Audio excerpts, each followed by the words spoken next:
Hello， 大家好。今日我哋所講嘅呢套電影叫做《九龍城寨之圍城》。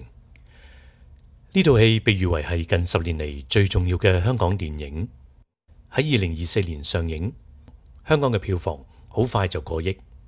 喺台灣、日本、星馬以至到歐美，反應都好熱烈。呢套電影嘅製作預算大概3億港元，場景係喺香港搭建嘅。淨係個景都用咗5000萬港元，非常之認真，好多細節仿真度極高，好多觀眾都大讚嘆為觀止。城寨作為一個主要嘅香港符號，其實充滿住好多神秘同埋歷史嘅價值。1842年，清政府相繼割讓港島、九龍同埋租借新界俾英國，至到1997年，但就同意清廷可以繼續管理呢個城寨。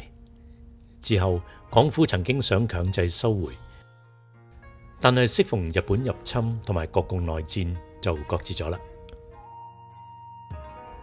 戰後中國嘅難民不斷湧入城寨，英方呢就唔想理，中方呢就冇辦法理，港方呢就懶理，變成咗三不理、三不管嘅局面。最後，根據中英協議，喺1994年全部清拆。呢部戲嘅故事表面好簡單，但係呢就暗藏咗好多隱喻。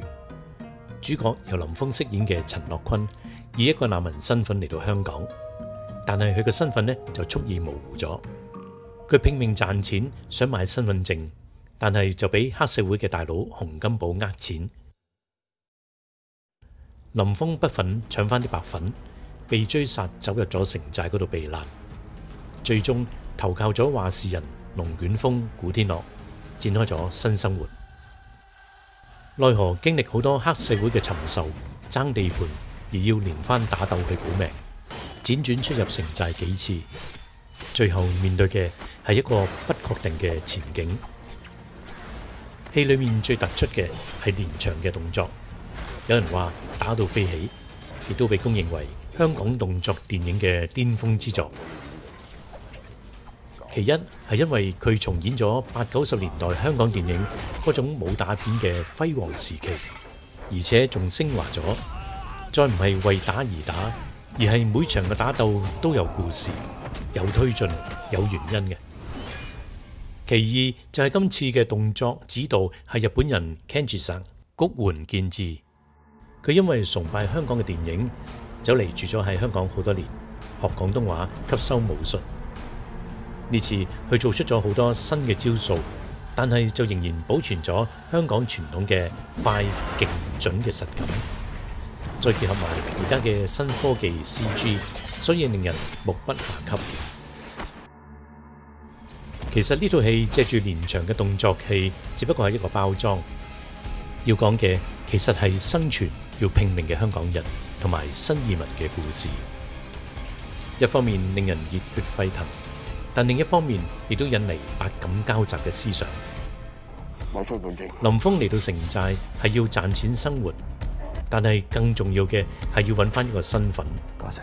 今日大量嘅香港人移居英美加澳，今年係香港好重要嘅一年。